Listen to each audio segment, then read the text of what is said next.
All right, everybody. Welcome back to another episode on the Black Experience. How's everybody doing? I hope everyone is enjoying their day, their night, whatever time period you guys may be listening to this podcast. I hope you guys are having a good day and a good night or whatever it is.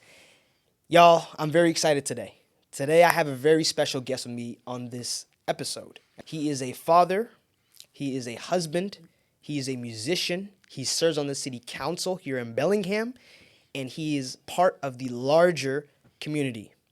Let's put our hands together and let's bring up Skip. How you doing, Skip? I'm doing pretty good, actually. Ermias, I'm doing actually pretty good. That's good. That's good. I had a good performance on Friday. Watched my daughter perform on Saturday, and I'm doing great. That's awesome. That's awesome. I'm assuming the weather has something to do with that as well, on top of all those things that you Oh yeah, attended, right? oh yeah, yeah. It helped me get out and do some yard work.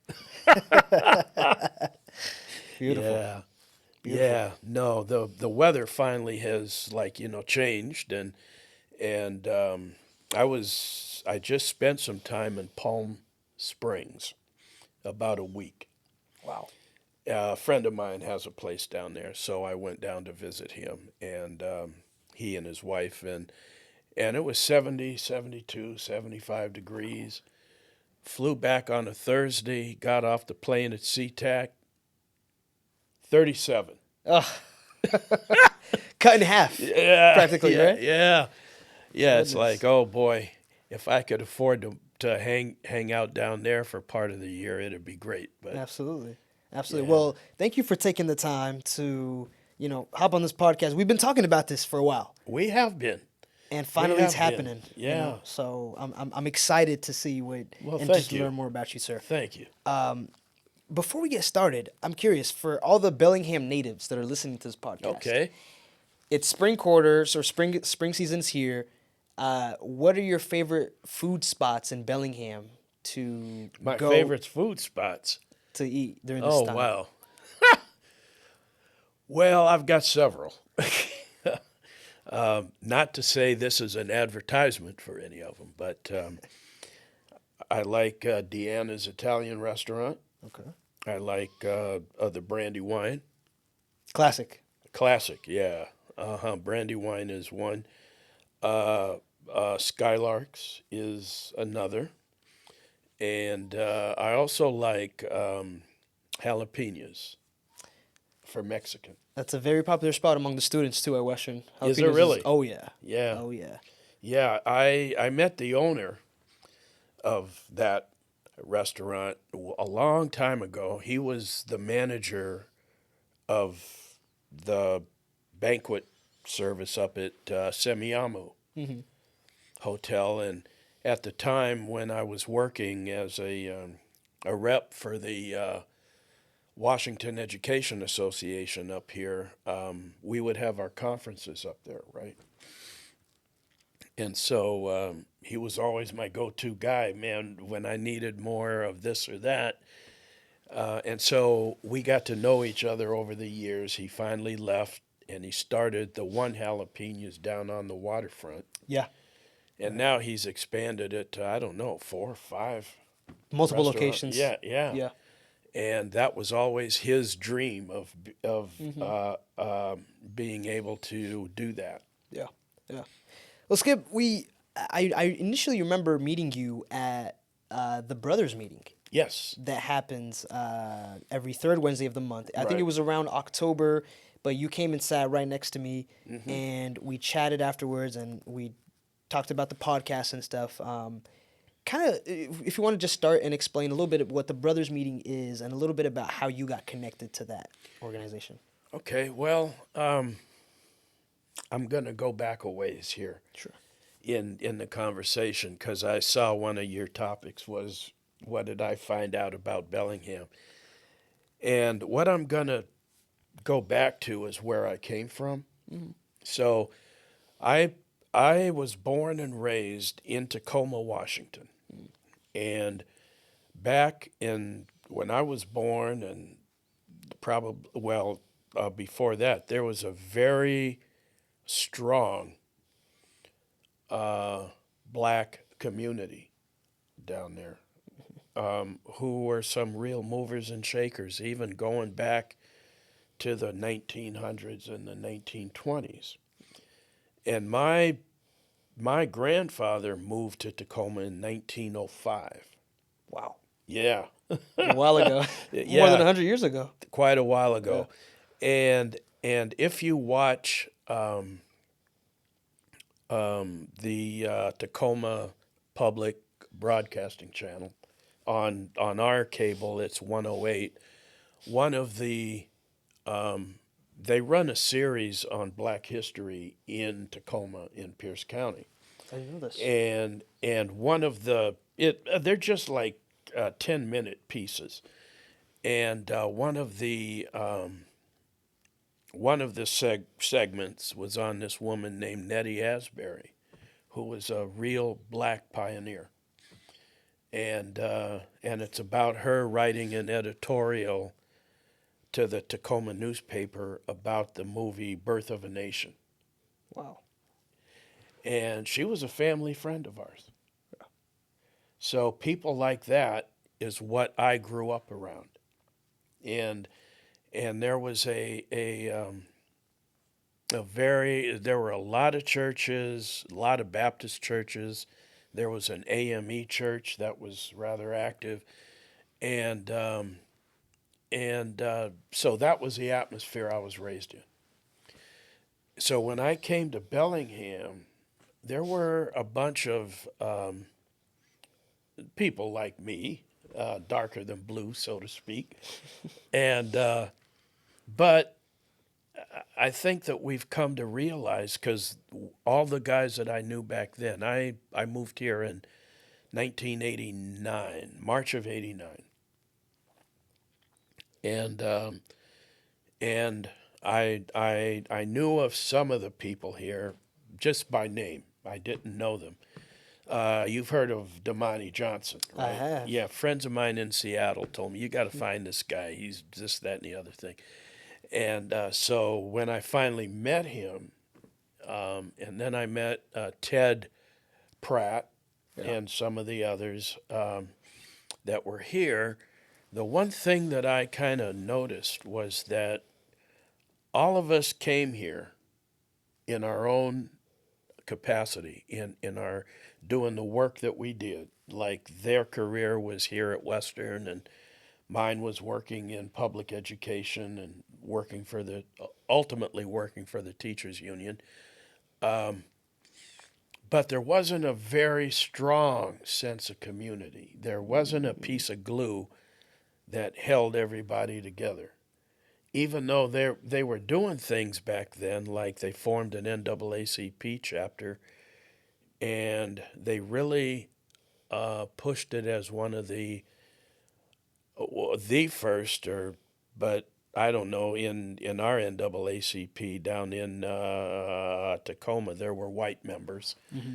but they pushed that as a real in an organization that was integrated, not just focused on black issues, Mm-hmm. and so on. So, but I noticed that over time there wasn't a piece of glue that held us all together. And partially it was because we're here in Bellingham. None of us grew up here. None of us had family here other than ourselves. And and so there had been attempts at something like this brothers meeting Mm-hmm. before, but that key piece of glue Mm. was missing, which is developing a sense of community. And I think with this brothers meeting that you and I go to now, there's a little more, there's a piece of that glue that's holding that group together. Now, it's been a year and a half since we've been meeting. And, but it's kind of winnowed down to here's the core people, Yeah. and every one of them has been in this town forever, and it's starting to build a collective feel to it that will ultimately, hopefully, expand and be able to impact policy and things in the city that would or in the county. That would be wonderful to have. Absolutely. And a few meetings ago, the first one we had at Brandywine, we took that step where We're, we were like, okay, we want these positions and these people in these yeah, positions. we're actually turning it into The a real 501, nonprofit yes, organization, 501c3. a 501c3. Yeah. So those things didn't happen years ago. There was a lot of sense of activism and everything else, but it was never all together. And and especially in my opinion, focused on now. Once again, the world has kind of changed, but focused on issues affecting us as black people. Yeah. Indeed. Yeah. Indeed. So would you say, like, now that you see that there's some kind of glue that's holding that group together, that the future is it looking as bright as it's ever been here in Bellingham, being a black individual? Well, I think it's a work in progress, big time. Because when I said there was this core that's now developing, everybody, almost everybody that comes to these meetings now, has the the real core of that has been here a long time, Right. and I know in some of the players that are involved, there's that attitude of having that community. See, so when do I see the future? Yes, I think that the future of something like that and its ability to impact the city or the county as a whole has a lot of potential. The key to it all is eventually um, having an approach that reaches out beyond itself. Yes. Meaning, now when I walk around Bellingham and I walk in and I see more people of color, I see more black people here than I ever have Yeah. that have moved here. Yeah. And I don't mean they're students, some of them are, but I mean these are people that have moved here, that are making their living here, that are going to stay here. This young man I met the other night at the Mount Baker Theater, he's Yeah. been here 8 years. Never heard of Eight him. years, Yeah. never heard of him. And Yeah. and the funny part was back in the 80s, Yeah. I would run into black people at the grocery store or whatever, and oh wow, I'd go up and introduce myself, Yeah. and then I'd ask them, so how long have you lived here? And they'd say, oh, 20 years. And I'd go, where do you live? And they'd go, Sumas, Linden, Ferndale, Blaine, but not Bellingham. Yeah. What was Skip? I'm curious because I've heard Bellingham has had uh, things like the sundown laws and Yes. stuff like that. And you moved here in '89, so I'm assuming, was that still going on in No. '89 or was No. that passed? Well, people say that the law is still on the books, but I don't think it is. I haven't done that research. But by the time I got here, that mindset, at least in the city, had was basically gone. I didn't see any. Now out in the county, that's a different story. But but by the fact that that law was in effect, one of my friends who used to be a classroom teacher, elementary school teacher, he and I would talk about it. And he told me that there were incidents of things all the way up to the 1970s. Wow. Like he told me of an example where, now I didn't check it out to make sure if it was true or not, but I don't, I, I have no reason to believe that it wasn't. There was a family that bought a house over in Happy Valley back then, uh, a black family, and people came and protested. They put up picket signs. There was a Klan chapter, he said, and they were picketing those people's house every day What? in the 70s. Now, like I said, this is secondhand, Yeah. so I didn't really check it out. But yeah, he said little subtle things. Well, that's not so subtle, but subtle things were still manifesting themselves Hmm. even up until the 70s. Yeah. Did you yourself, in your time in Bellingham, experience anything? Maybe not to No, that extent, but any minor things at all, or no? no, no. Part of the way I was raised as a in Tacoma, it was like always assume that you're supposed to be where you are, Mm. first of all. And if somebody, like let's say a policeman, pulls you over, um, I didn't necessarily get the put your hands on the steering wheel and all of that. But what I did get was make sure you ain't done nothing wrong. Mm. So if it's okay, and I've been pulled over for not having my license tags or something like that. But but it was never like they were messing with me, Hmm. because by the end of the experience, it was like, okay, Mr. Williams, I'm just going to give you a warning and make sure you get those taken care of on Monday, Sure. and that was the end of it. Wow. And but I always treated them with respect. I didn't try and get in their face and say, "Well, what'd you pull me over for?" Yeah, I just said, "Okay, um, do you need my registration? Whatever, it's in the glove box, and so on." And there hasn't been any problems Hmm. with that. So, um, not for me personally. Hmm. I also treat it with when I do see things that might turn into that. Like a friend of mine was at uh, Fred Meyer's Hmm.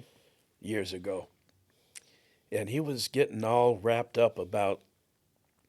Oh, I walked in and they put the store detective following me around the store and stuff like that. Now that kind of stuff happens, Mm. right? Where they think, okay, this guy's going to rip us off. We better keep our eye on him. If I ever notice that happening with me, I'll kind of walk around and I'll keep my eye on that person. Right. And then at a certain point, I'll just walk up and say, "Hey, you must work here. Um, you know where the toothpaste is? I've been trying to find it." Yeah. And that just totally diffuses the whole situation. Yeah. See? Yeah. I love that, Skip, because uh, I think, yes, there is a seriousness aspect to stuff like this that happens to black individuals, Yeah. but diffusing it with humor, with not taking things personally, giving the person the benefit of the doubt is also, I think, part of the formula that people have to kind Yeah. of get at a little bit Yeah. too. So, I learned that from my father. See? yeah. And he had told me a story once. He was waiting for me at a car dealership, right? Selling The car dealership was selling Porsches and Audis, right? Now, Sheesh. I was buying a used Audi, and it was one of those kind of cars. Audis have a name because every time you got to fix it, your wallet goes Audi. Anyway, so he was waiting on me, and he's looking at this Porsche, whatever it is, convertible thing. And this guy walked up, sales guy walks up, and he goes, "Well, how many of these can I sell you today?" and, and my father looked at him and said, "Well, I don't know. How many colors you got? I'll buy them all." Wow. And that just, because that was that guy's way of kind of being subtle, but saying, "What are you doing here?" Yeah. And so he said, "Oh, how many of these can I sell you?" "I don't know. How many colors How you many got?" colors you got? Yeah. Yeah. Yeah. Skip, you mentioned your father a few times. Yeah. Would you say he was a role model or someone you look up to? Oh yeah. Yeah. Oh yeah. Both of my both of my parents. Um, I mean, they made sure I was raised the right way. That's for sure. But they they um, they they gave me the experience by moving to an area of Pierce County that was all white. So I had to fit in. But they also gave me, in a good way, the feeling or the sense that, listen, you do have to, you are different than they are. And don't ever think that you are the same, that you're just one of the guys, Hmm. and so on. Because if something happens, you're going to be the first one that gets targeted. And and there was a couple of incidents like that where in my teenage years, even though it wasn't official, but me and a bunch of guys went and did what teenagers do, Hmm. something. And it was very innocuous, nothing really where we're tearing up anybody's property or anything. And the policeman, he came over, not to my house, but there were five of us. And he met with all five of us, and he said, "Listen, I know you guys did this." And we said, "Okay, um, what does that mean?" "Well, listen, you guys have, what we did was there was a traffic circle Hmm. in this one intersection, and it was just they painted a circle in the intersection. It Yeah. wasn't like there was a curb or anything. Right. And so we went and painted a peace sign in the traffic circle. A peace sign. A peace sign. Yeah, just Okay. got some paint at the suggestion of one of the other guys' parents. Hey, wouldn't it be cool if somebody did that? Yeah. And so that happened, caused a big stir in the community. Finally, they painted over it. Then we went down and did it again. You're some rebels, huh? Yeah, and then after a while, they painted over it again, and we went and did it the third time. Yeah. Why the peace sign? Because it was the 60s. That Mm. was the anti-war movement and With everything. the Vietnam War. The Vietnam War, right. Yeah. And so then the policeman came and he said, "Now listen, if it was up to me, I think it's cool. I'd leave it there, but," and so on. So he says, "This is what I'm going to do. I'm going to go up and get you guys a bucket of paint. You guys sneak out tonight, cover it over, and we're going to call it good." Wow. So we did it. And but then months later, I'm sitting at home. Now my parents didn't know anything about this, see? And so I'm sitting at home eating dinner, and my father looks at me and he goes, "What do you know about that peace sign?" It was one of those moments Uh where huh. if I said nothing, it was like, he must know something. Right. So I finally said, "Well, we did it, and everything else." And I told him the whole story. And then I said, "But how did you find out about it? Because this was all supposed to be under the rug with the policeman." And he said, "I was down at the city hall, town hall, paying the water bill. The mayor's door was open, and some council people were in there, and they were talking about, yeah, we got that Williams kid that did this and did that, did that, did that." And I said to my father, I said, there were 5 of us, man. I wasn't the only one doing that. There were 5 of us. Yeah. And he made the point, and this is all he had to say. He said, yes, but you were the only one they were talking about because All, I'm black. all your friends were white. Yeah. Yeah. The whole town was white except me, us. How did that make you feel?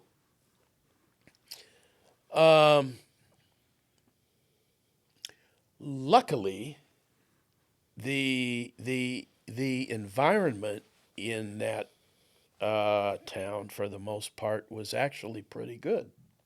The kids accepted me up to a certain. The kids accepted me very well, and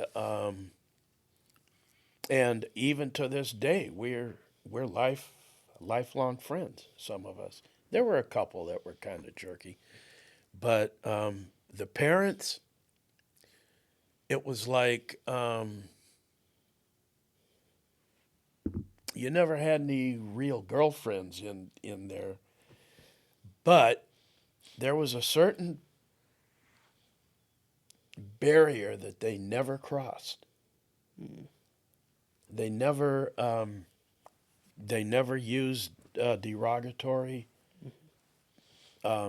words, at least not to my face. They might have behind closed doors or something. But I think that my generation, those kids challenged their parents if that would have happened.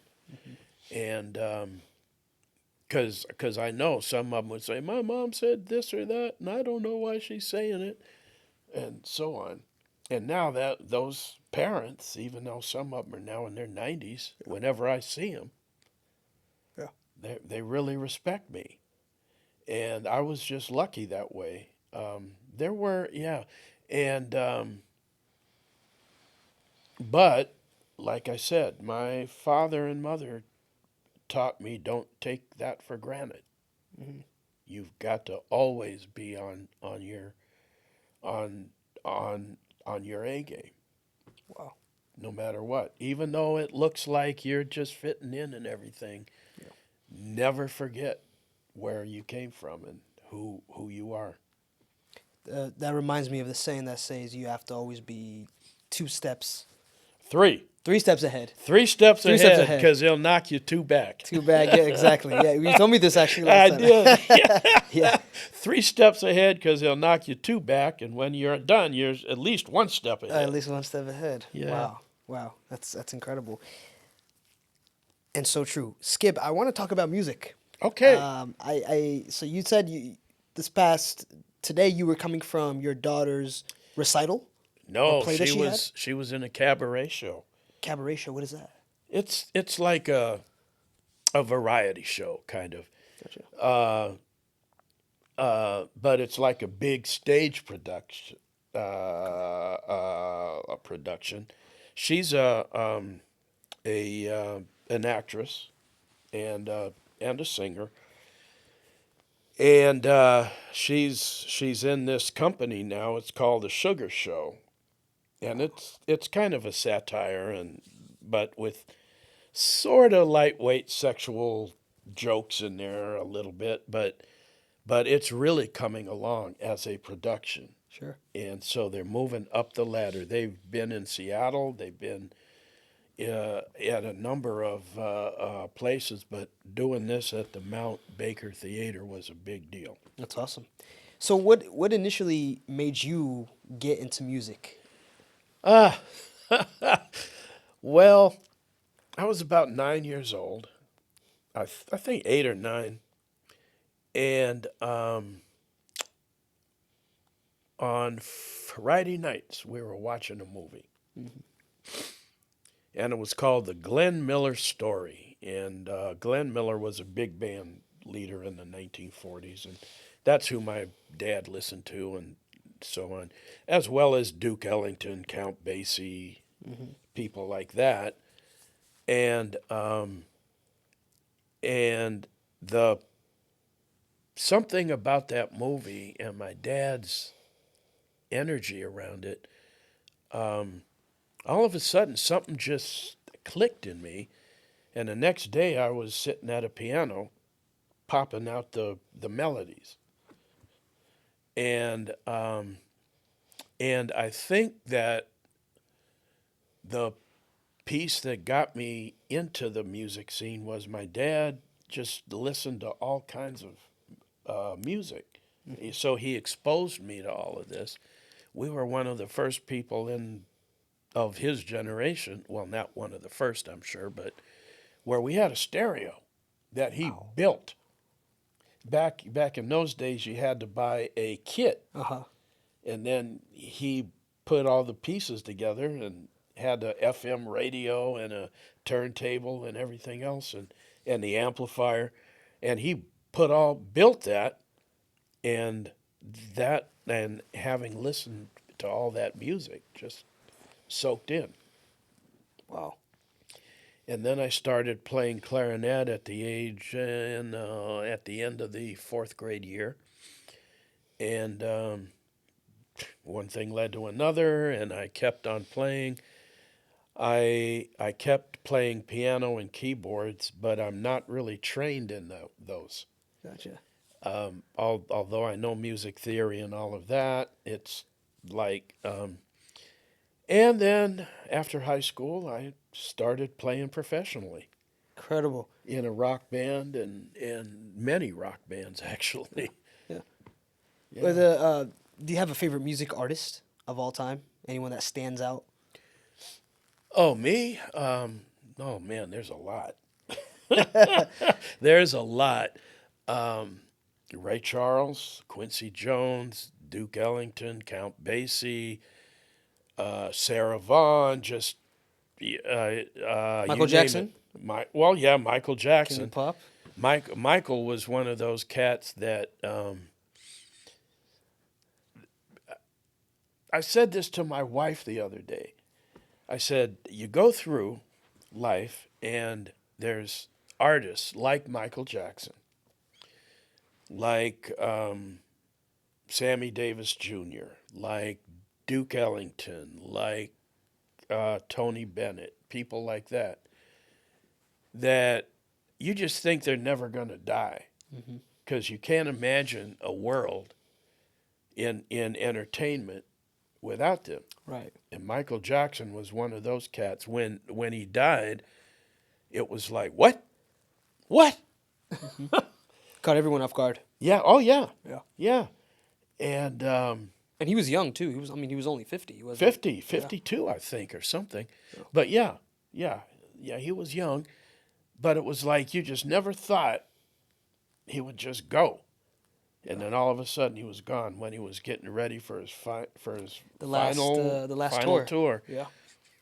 And so I kind of go by the mantra that Ray Charles put out. It's like there's only two kinds of music, good and bad. And it doesn't matter about the style or whether it's country music or whether it's jazz or what have you. If it's good, it's good. And he Ray Charles proved that by being one of the first black men to basically do a whole album of country music. Indeed. But he sang it his way, He did. you see. Yeah. He put his own spin in. He put his own style into it. into it, Yeah. but it was all these country songs. Yeah. And B.B. King used to listen to all those guys too. Yeah.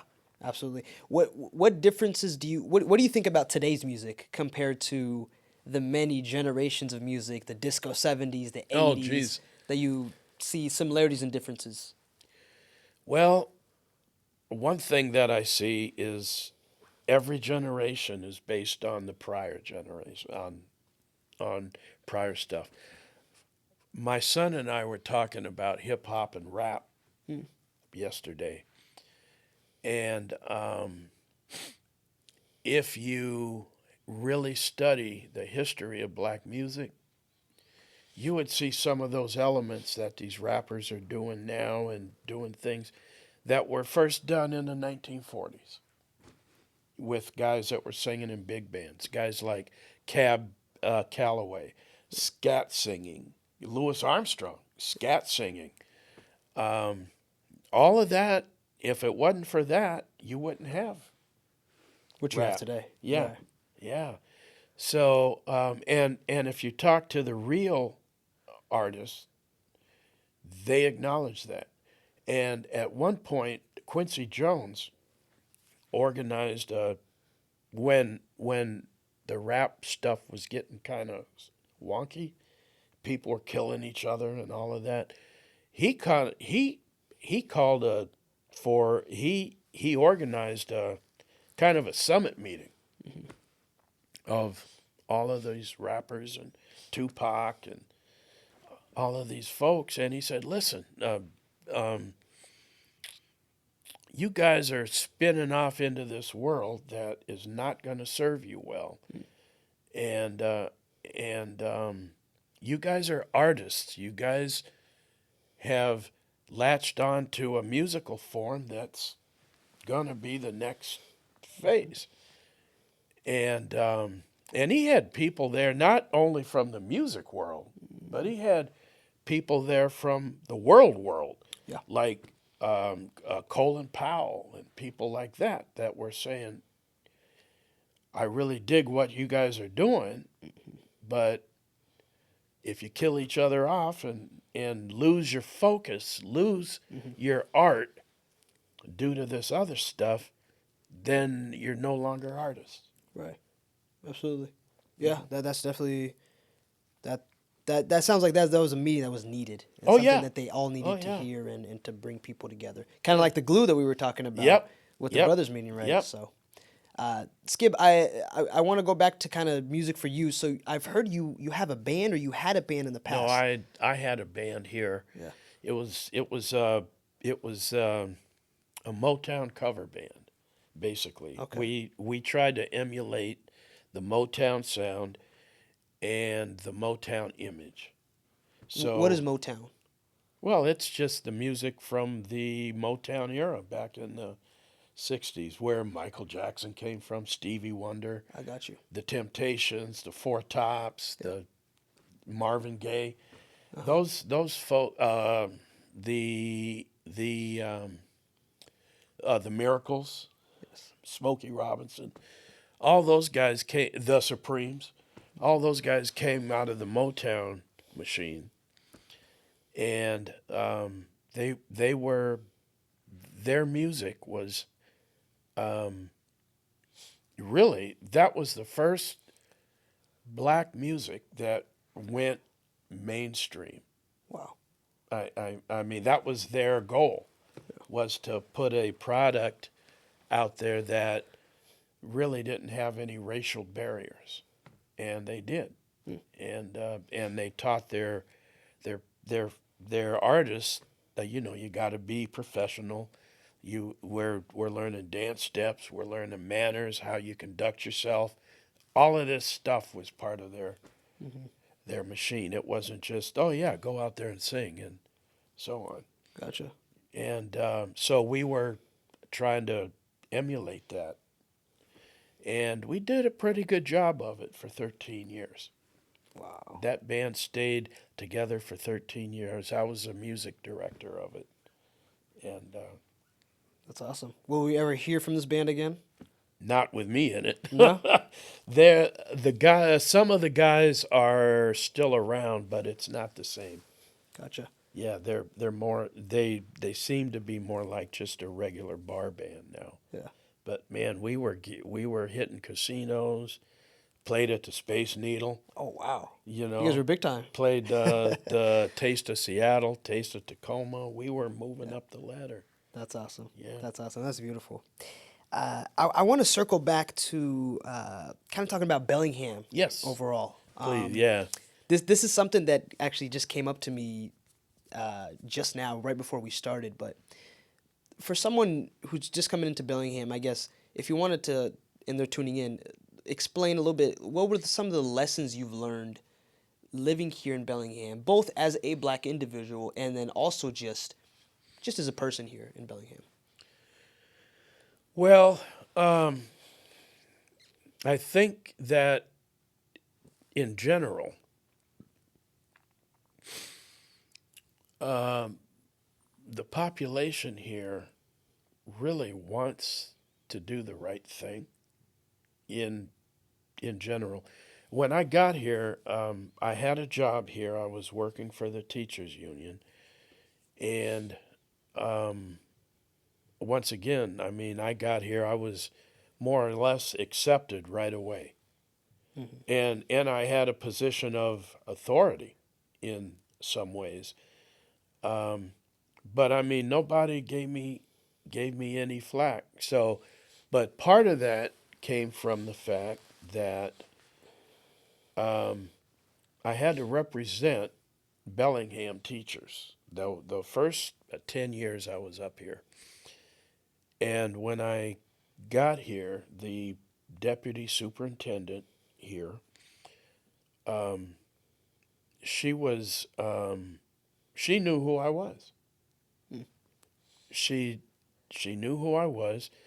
Um, her ex husband, her former husband, really was the first superintendent that I taught under. And I was at that point the president of my union down in the school district that I was part of. And we had a very good working relationship, and she had already heard about me before I even got here. Wow. And that opened up some doors. And then um, some other people helped me get on boards and stuff like that. And pretty soon I'm making a contribution to the community, which was what my goal was. Being a union rep here was to build a nexus between the community and the union. And my main focus was trying to teach the people I represent how to build that lead, not just me doing it. And because my whole outlook was, if you were the local union president that I'm working with, I'm your staff person.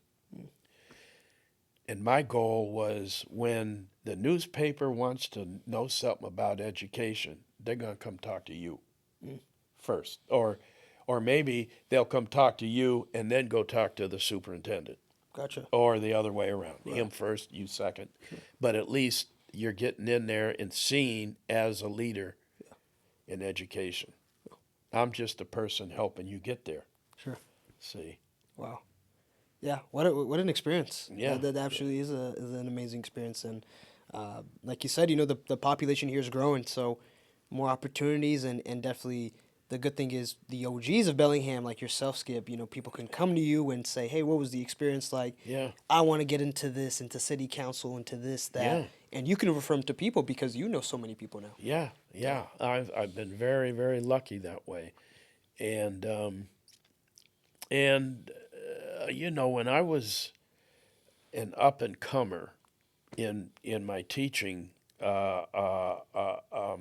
profession, and I got in to the union leadership, and then I finally found out, geez, there's a state organization, there's a national organization, and there's a training program specifically for people of color Yes. to get us kind of versed in all of this.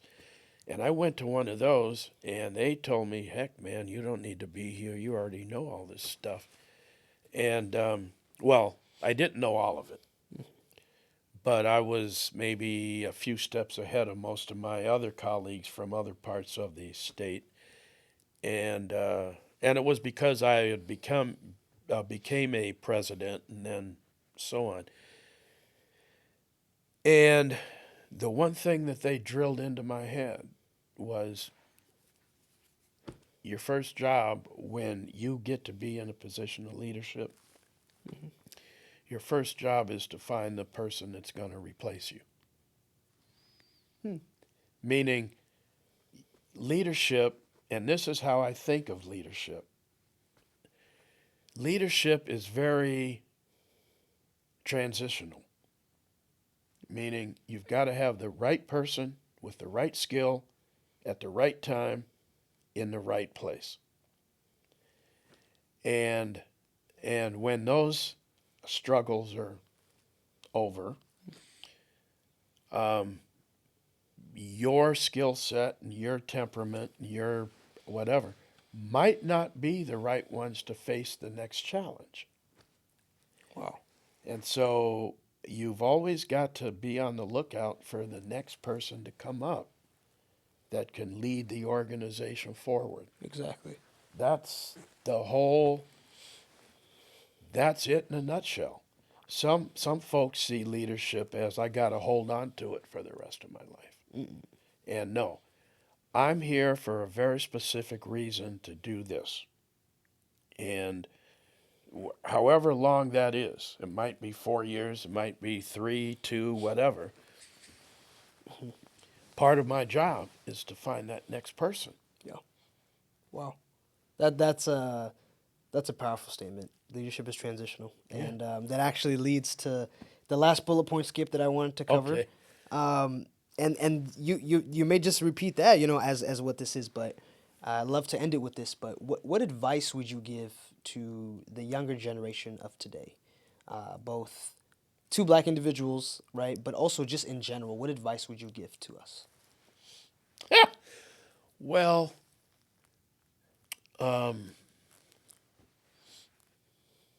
the best advice is, if I were in Tacoma, the best advice I would give someone is look at your history, look at where you came from, listen to your elders, or listen to people that are more experienced at things to help you understand the underlying pieces. Because I know when I was young, it was like I wanted to rip the world apart. And there was always somebody who said, okay, son, come here, let me tell you about this, or let me tell you about that. And things just don't happen overnight.